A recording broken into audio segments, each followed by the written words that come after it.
Good morning. My name is Kent Kim. United Nations Academic Impact Seoul Forum was just held for the very first time in Asia in August. UN Secretary General Ban Ki-moon said UNAI, centered with academic communities, will become an important catalyst for the change of the world. Today we have 4 honorable leaders in this area to contemplate how to strengthen the global initiatives and cooperation on higher academics. Let me introduce President Kim Young-gil, Chairman of Korean Council for University Education. Good morning. Welcome. President Michael Adams, President of International Association of University Presidents. Good morning. Mr. Ramu Damodaran, Chief of UN Academic Impact Initiative. Morning. Welcome. Professor Tsahi Milgram, Vice President of Hadassah College, Jerusalem, Israel. Morning. My first question is to Mr. Ramu Damodaran. The general public may be unfamiliar with UNAI. Can you introduce UNAI in detail, please? Sure, Ken, thanks. The UNAI is about 10 months old now. It was launched at the United Nations in November last year by Secretary General Ban Ki-moon, whose personal initiative it largely is. He was really responsible in pushing it forward. He announced it first at Fairleigh Dickinson University, where President Adams invited him to speak. And since then, we followed out his instructions and came up with a plan. What it is a global alliance, a voluntary alliance of universities and institutions of higher learning that are committed to working to help the United Nations address its mandate and challenges. When he opened the forum, the Secretary General made it very clear that governments no longer can solve problems alone, which means the United Nations cannot do it alone. It needs the support of new partners, particularly the academic community. Today, we have almost 700 members in 104 countries. We have more than 50 members from the Republic of Korea, and they range in their disciplines from the humanities to the sciences, public health, engineering, architecture, arts, music. So it's become very clear that there's absolutely no area of scholarship or human endeavor which cannot affect the United Nations or the lives of people around the world. And I think once we realize that, then anything that a university or an institution does makes a difference for people either immediately in their own surroundings or completely separate geographically. Wow. This is very impressive. This is taking a whole new step. Absolutely, and I think what's really remarkable is that it's brought together university leadership like President Kim and President Adams, faculty like Dr. Milgram, as well as students. Everyone is enthused and energetic. In fact, we have a whole students' offshoot movement called Aspire, action by students to promote innovation and reform through education. And I'm very heartened that the most dynamic chapter of Aspire is right here in Korea at Handong Global University. Wow. President Kim, what is the significance of UNAI Seoul Forum in particular? Yes, significance of UNAI is the reducing gap between developing country through education, not giving just the money or capital. And education actually changing our mindset. Mindset, they change action. And action can change our neighbors, then societies, then whole world. So significance of UNAI is the changing the world, hunger, poverty, all problem through education. This is very different from traditional method of helping developing countries. In the past, we usually gave a grant, loan, unconditional. Then, after having they'll ask more. I think the Secretary Ban Ki-moon's idea is the changing the world and solve all global problems through education. So the UN have a Millennium Development Goal, and it's called MDG, MDG can be solved through education, through elementary and higher education. So UNAI actually using university potential of the academic potential and vision and through action. So that can change the world. This is the significance of the UNAI. So through education, it's about instilling attitude and confidence. Yeah, right. President Adams, the need for international cooperation on higher education is acknowledged all over the world. What is the background for this globalization of universities? Kent, we're at a very unique time in human history. If you look at the origins of the university and their function, the first university was founded in Bologna around 800 years ago. And the function of the university was to transmit knowledge and to transmit civilization. And that was a time when change was very slow. In fact, you rarely noticed any change from one generation to the next. What's unique about this time is change has accelerated. Even in this last decade, the world has changed so radically because of technology, communications, transportation, that it's almost unrecognizable to some of us. A decade ago, social networking was the ability to talk glibly at a party. It has a completely different definition today.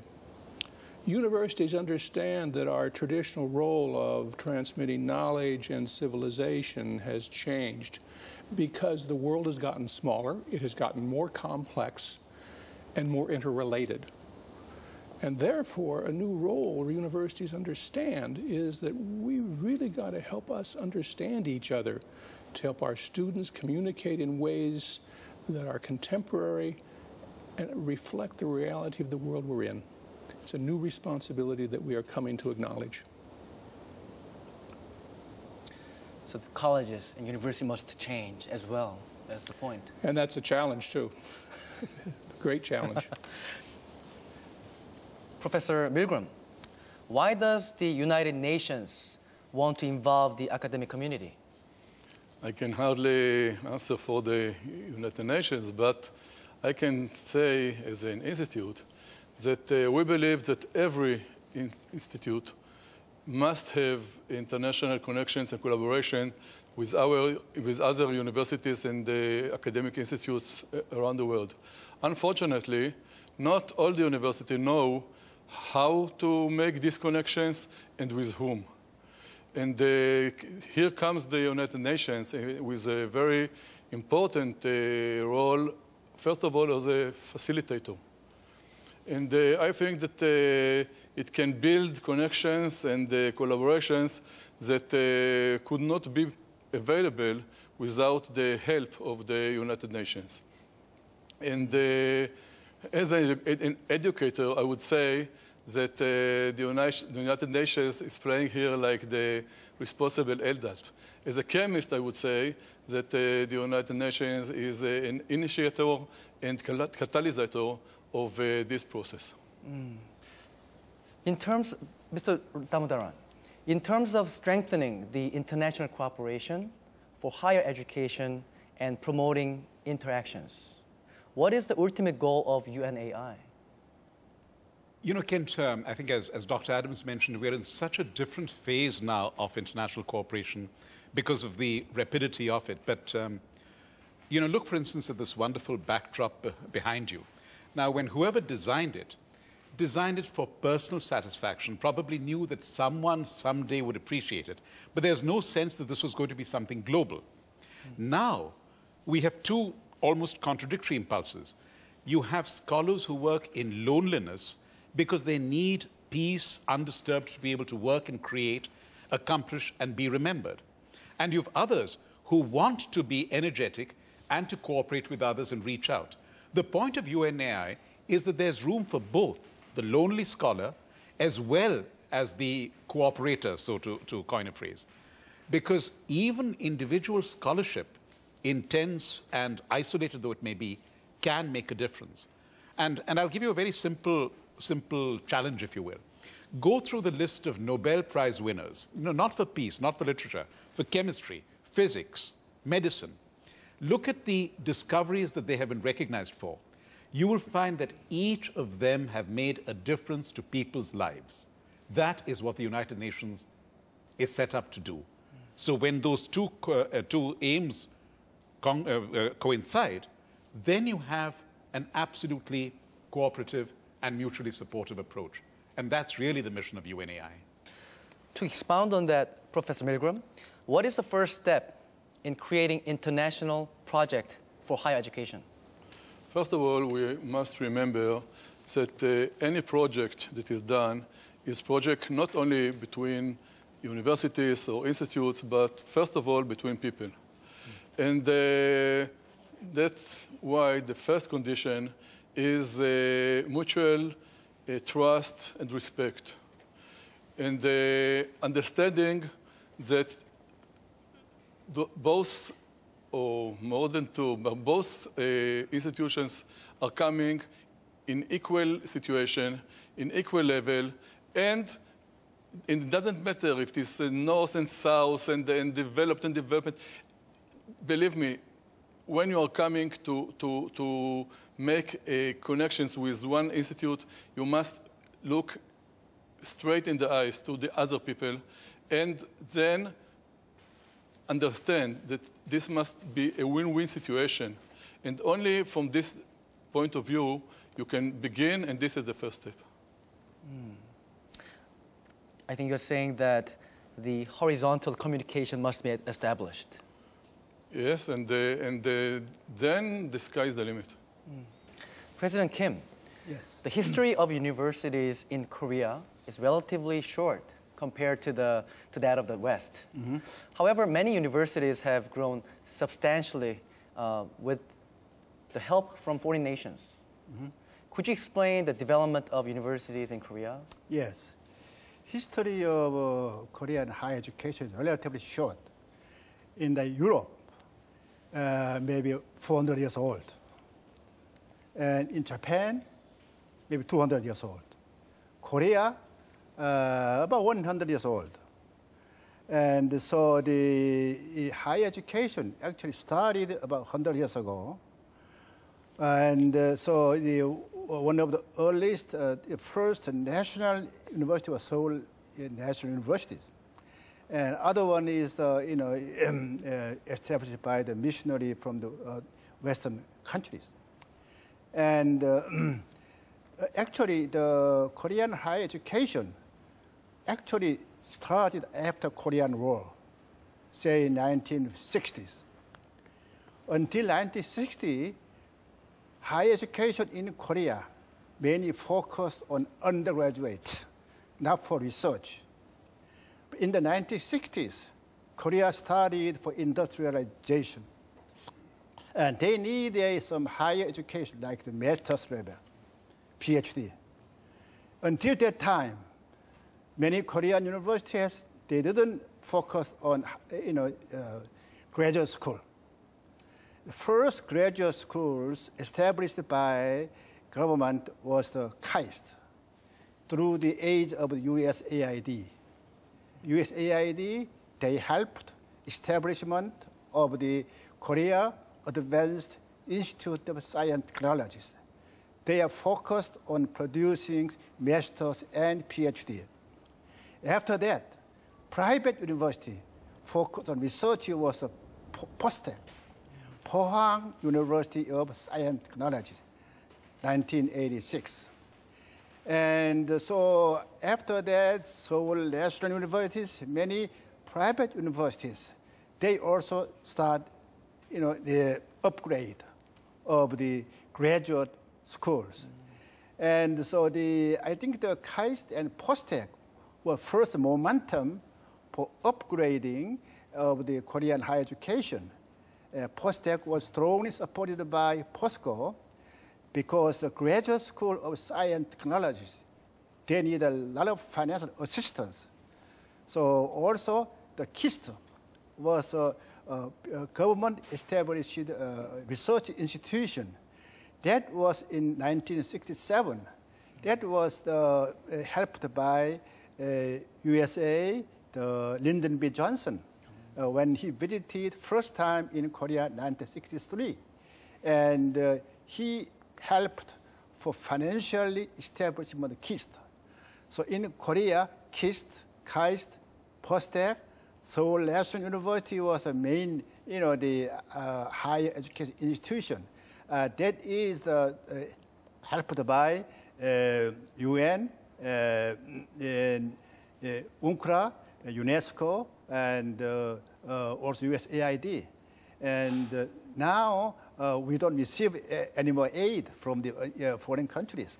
But for first in 1960, 70, and 80, it's very essential for having assistance from international community. Now we have to pay back. Wow. I never knew these background stories. Yeah. Wow. President Adams, many universities have flourished through cooperation with other international universities. I would like to hear some examples of those. A very personal story, Kent, with my university, Fairleigh Dickinson University. Put yourself, it's 1962 in Bangkok, Thailand, no major universities, and an individual said we need to develop a comprehensive school. He receives a license to create a vocational school, not a university, hires a young individual as president, and asks my founder, Peter Sammartino, to sponsor him. So the young man comes and shadows my university president, and my university makes a commitment. They say that the only way you build great schools is great faculty, and so my university sponsored graduate education for 2 faculty a year for 15 years. My university sent every summer faculty over for curriculum development, partnering with faculty, not directing, but partnering. He even talked the board of governors of my university to go over one summer and talk about governance systems. So over time, we created this DNA or alignment, intellectual alignment, academic alignment to help an institution grow. Flash forward 50 years. That DNA alignment, that association is today Bangkok University with 27,000 students in one of the major regional universities. So I asked myself 50 years later, I wasn't there to do that, but I asked myself now, where in the world should I partner? Should I, as a university president, invest my emotional, intellectual DNA to cause that to happen again? In fact, I think we all should be asking that question, because it's those kinds of relationships that truly bond each other and create anew. That's more than 40 years, that's 50 years. 50 years ago, yes. Professor Milgram, could you think of areas for academic cooperation between Korea and Israel? Actually, yes. I mentioned today in the forum that I really admire the attitude that you Koreans have toward education. And we can all see the results in the achievements of your students in international exams. And I think your rank is very high and very impressive. And I'm sure that we shall have much to study from your institute in teacher education. And I think that collaboration could be done in that area. We in Israel have a very good name in innovation, in creative thinking and sciences, and I think this should be interesting for your universities. And we also have PhD programs that are very attractive for students from abroad, including Korean students, and I am sure that we can also expand this kind of relations. The level of IT infrastructure in higher education indicates the competitiveness of universities. Could you tell us more about these?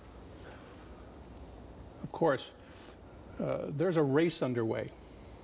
There's a race underway in the university community. The tools The tools have changed and are changing. The capacity of the tools to teach and learn are changing. They're changing radically. The tools are allowing us to connect with each other. We can connect instantly around the world. My university, we've wired every classroom so a faculty can walk in, plug into the wall, and be on the internet and be talking to a global faculty colleague in Seoul or in Jerusalem, live with the students. And the access to information because of technology is so profound. The gateways are down. We have channels of information and access and speed. Libraries are changing. The tools are changing so radically.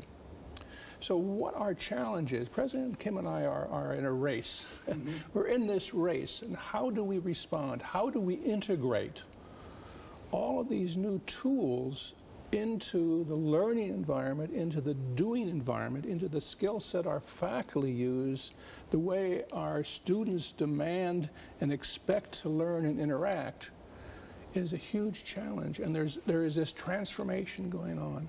The new strategy is the Red Queen approach is no longer sufficient. The Red Queen approach is just run as fast as you can in place and you'll be okay. It's no longer okay.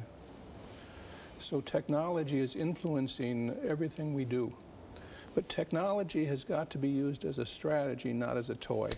And that's the challenge for our faculty and for academic leadership around the world. It seems like the learning process is only the half. You got to do something. Absolutely. You've caught on exactly right. It's not only using technology to learn, but once you've learned, using technology to do. That's how you change the world. To connect, to collaborate, to create something. Create, to generate, to, yes, absolutely right. Mr. Damodaran, the importance for international cooperation of higher education is well acknowledged. What are some cooperation measures pursued by subordinate bodies of UN other than UNAI?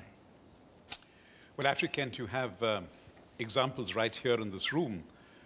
President Kim and Handong Global University have pioneered a unique program called Global Entrepreneurship Training, where Korean students work with students in East Africa.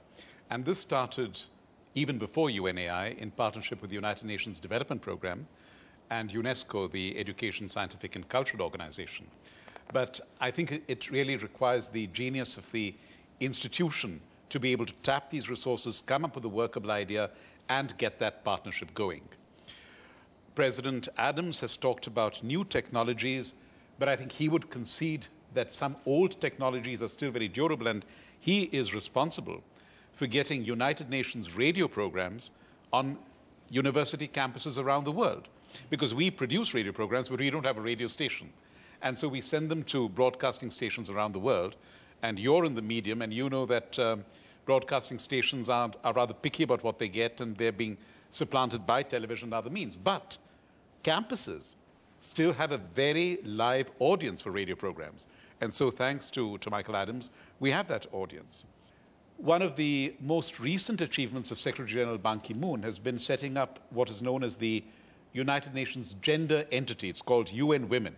So it's really brought together all the United Nations offices dealing with gender issues, specifically the advancement of women. It started in March, so it's barely 4 or 5 months old. And within weeks of it starting, they'd already established contacts with universities here in the Republic of Korea to work together on programs for women's advancement, because this is a country which has done singular work both nationally and internationally in that area.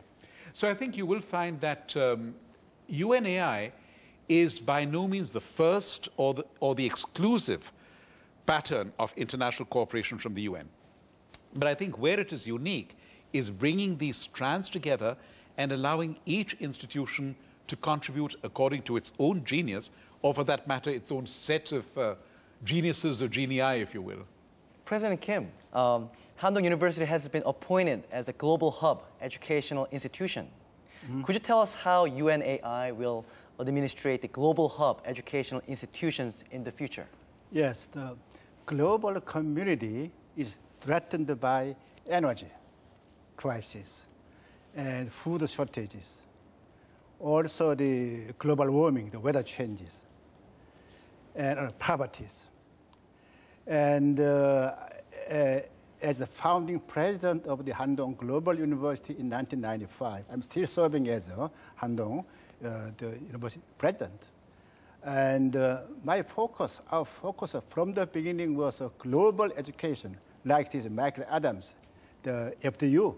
FDU is focused in the global education. Also, we focus in the global education. Handong Global Education is more focused on helping developing countries, because we owed from international community, have to pay back, okay? So from 1995, and Handong Global University invited and students from developing countries with full scholarship from the beginning, okay? That was recognized by UNESCO. At 2007, UNESCO, they designated Handong as International Center for Capacity Building for Sustainable Development.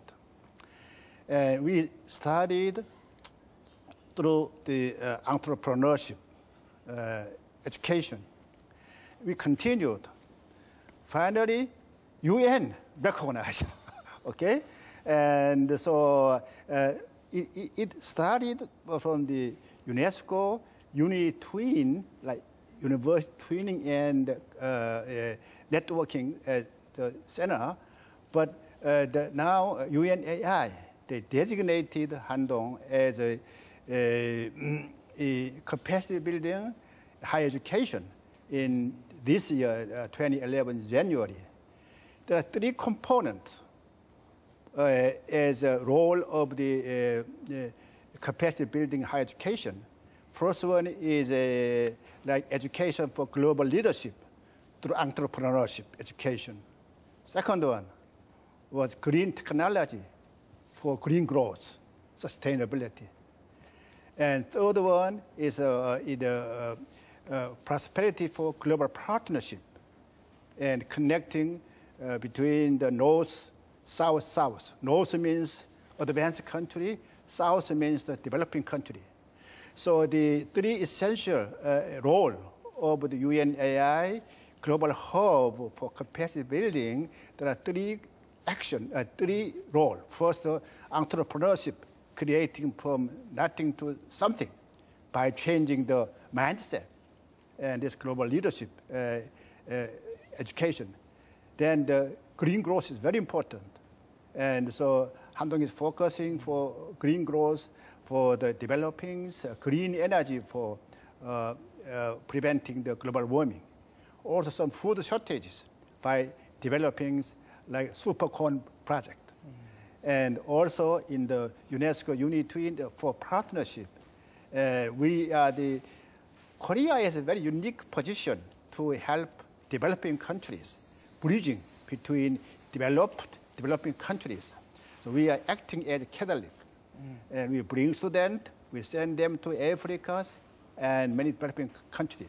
That's the main role of the UNAI, the capacity buildings hub. I'm very thankful to Ban Ki-moon, also Rahul Damodaran. We talked a lot. And so UNAI encouraging Handong. Also, we are doing our best. How can we help developing countries? 60 years ago, Korea was a very, very poor country. Now we are in the position of helping them. It's quite impressive. I get the sense of how important it is for leaders to determine. The leader's determination is so important to make changes. Going back to President Kim, will you please share with us one or two projects that you are administrating now? And also, what are your plans for the future? My immediate action is we like to develop, actually create endless green, clean energy through fusion, atom. Atomic energy is a very ultimate energy, but usually the atomic energy is by fission. It's atom splitting. There are a lot of problem for, disposal problem. But by combining atom, like hydrogen is fused together, that became helium. And then fusion energy is a very clean, endless energy, like bringing star energy over here. That's my first project going on. Also, for helping, the food is very important. We are in the International Corn Foundations, and so we are in the process of the super corn. Corn is a food. Also, corn is also bioenergy. There are two sources, corn. One is bioenergies, also for food. That's my main concern, like two projects going on. Wow, that sounds very challenging projects. President Adams, collaboration of universities and corporate sectors is regarded as very important in strengthening international competitiveness.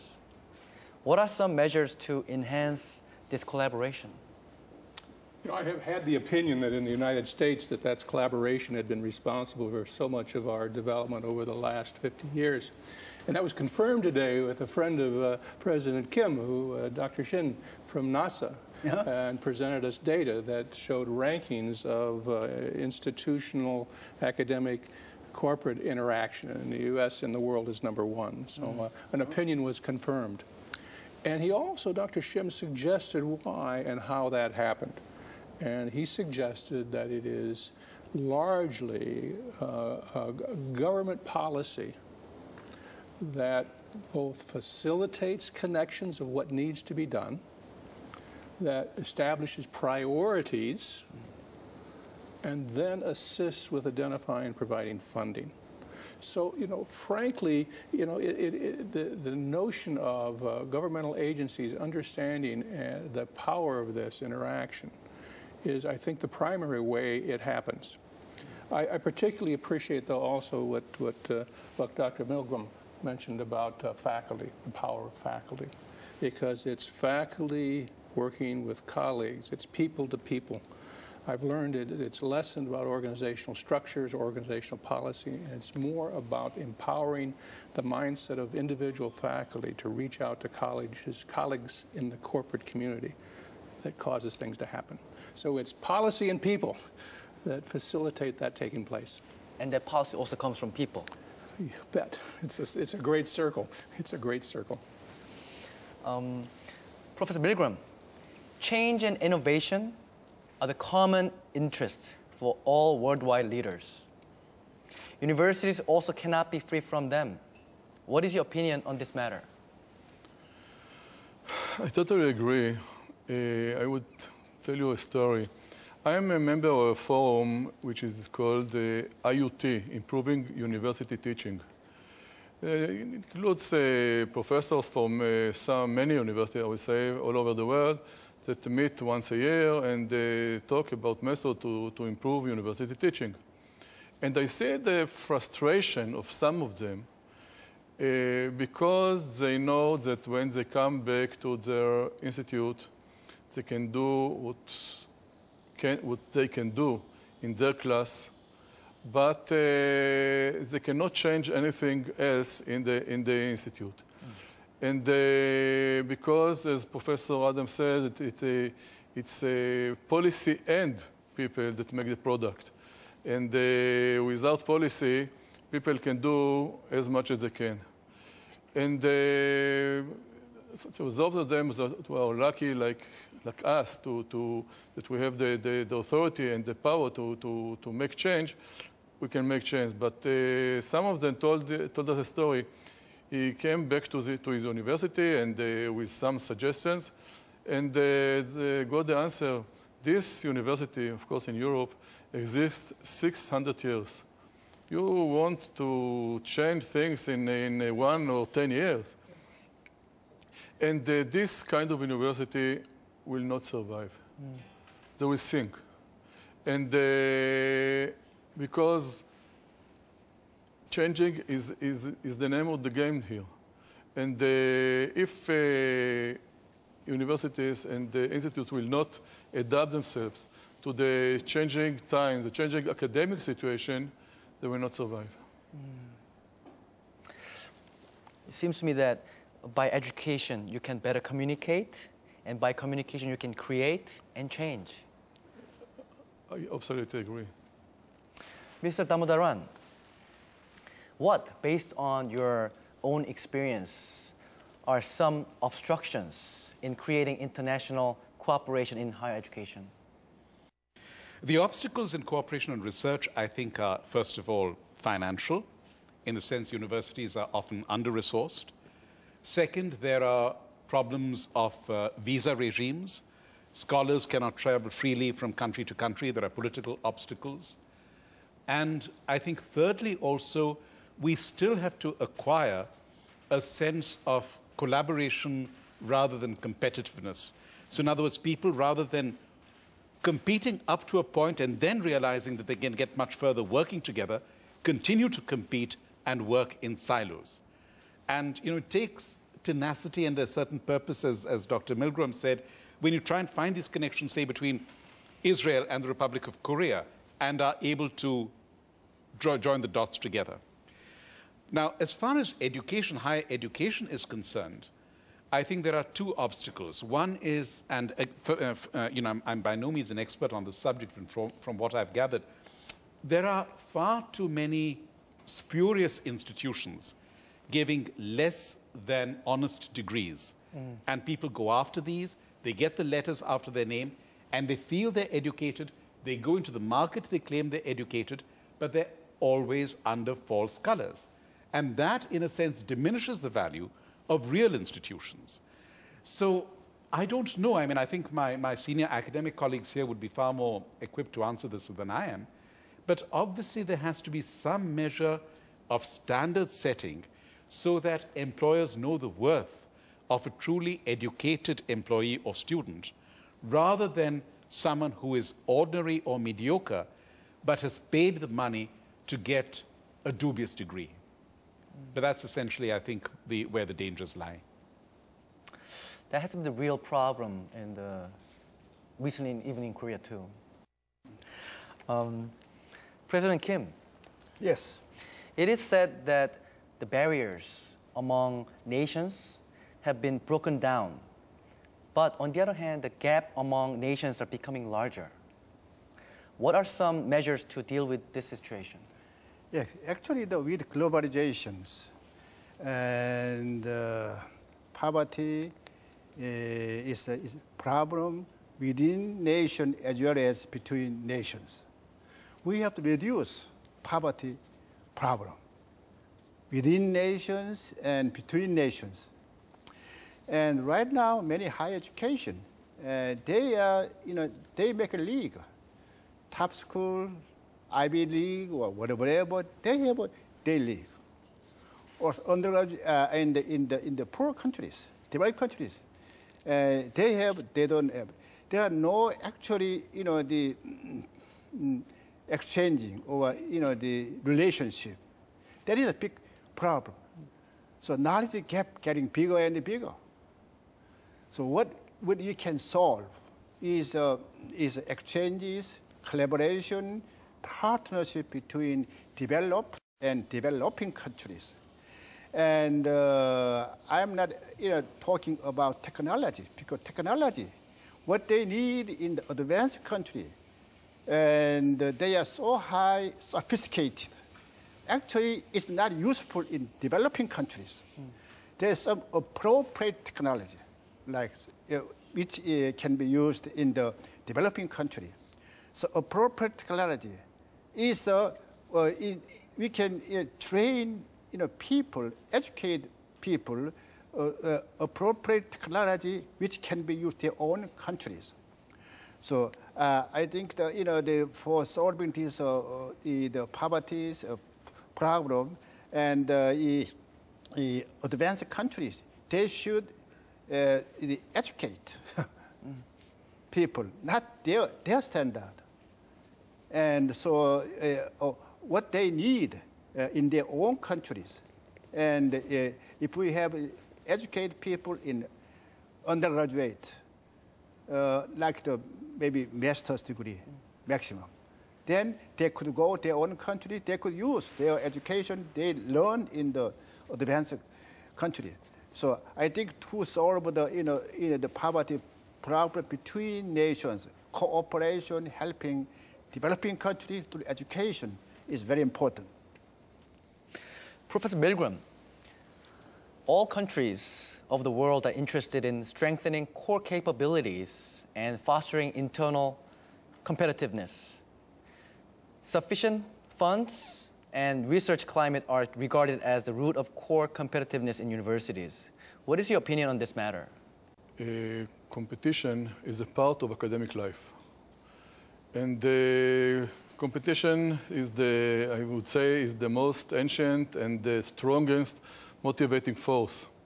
And I don't think that we want to ignore it. But we also know that, as I mentioned before, we must build on this competition, we must build cooperation that takes into account the competition and the differences, but understands the win-win situation and the main target that is more important than the competition. And we call it co-opetition, cooperation with competition. There's two ideas in one.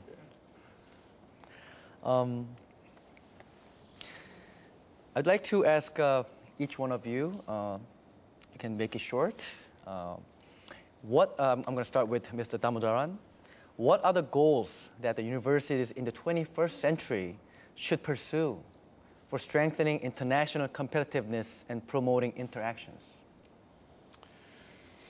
You know, earlier today when I was speaking at the forum, I said the United Nations has the unfortunate habit of being very fond of acronyms. And I suggested we should have an acronym for SEOUL, S-E-O-U-L, Seeking Educational Opportunities for United Leadership. And what I mean by that is that the academic community should realize that together with the United Nations, it can be a partner in leading change. Not working for change, but leading change. And in seeking the opportunities inherent in education to effect that change. So I think that really should be the defining movement, if you will, of our two great causes working together. How about President Adams? I think that the imperative is for universities to create world citizens. Individuals who have the skill to look across the river and see people just like them. Individuals with the ability to look at problems through the eyes of others. Individuals who can be proud of their national origin, but also understand that the problems that face humanity do not stop at national borders for passport control. We're in this together. We've got to solve it together. It sounds like you are talking about fundamental friendship. Good idea. President Kim, Yes. how about your opinion? In order to compete, many university education are focusing on accumulation of knowledge, okay? Higher and higher. But foundation is more important. Relationship is more important. In Chinese character, like the human being, like this. So foundation, integrity, and honesty. Without this integrity, honesty foundation, if we accumulate just knowledge for competition, going up, finally will fall down. So we have to educate, like whole person education, not only but the knowledges, have to, the honesty, integrity base. So we have to, found, whole person education is very important for competitiveness also. I get that the progress has two components. One is competition, and one is, what did I put? Live together. Cooperation. Yeah, cooperation, yeah. Through partnership. That's it, yeah. Live together. like this, very unstable, okay? Competition and cooperation. Cooperation. The partnership. Lastly, Professor Bilgram.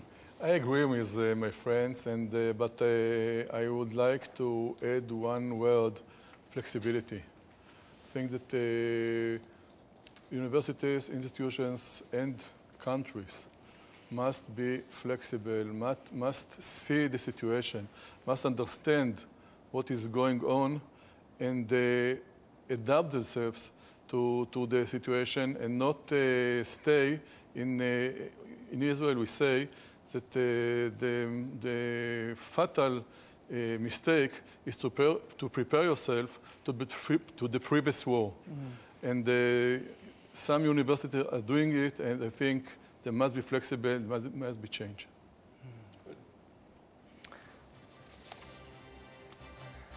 That's the end of the questions. This is very enlightening for me, and it's a wonderful honor. Thank you for coming. Thank you for coming. Thank you, Kevin. You're quite welcome. Thank you. We appreciate Thank you it. very much. Yeah. Visions and tasks of universities are to accelerate the initiatives of global academic impact on higher education. I appreciate illuminating ideas of honorable leaders. Tomorrow, we will discuss South-South cooperation on higher education. This ends today's program, how to strengthen the global initiatives and cooperations in higher academics. That's it for us. Thank you. Thank you.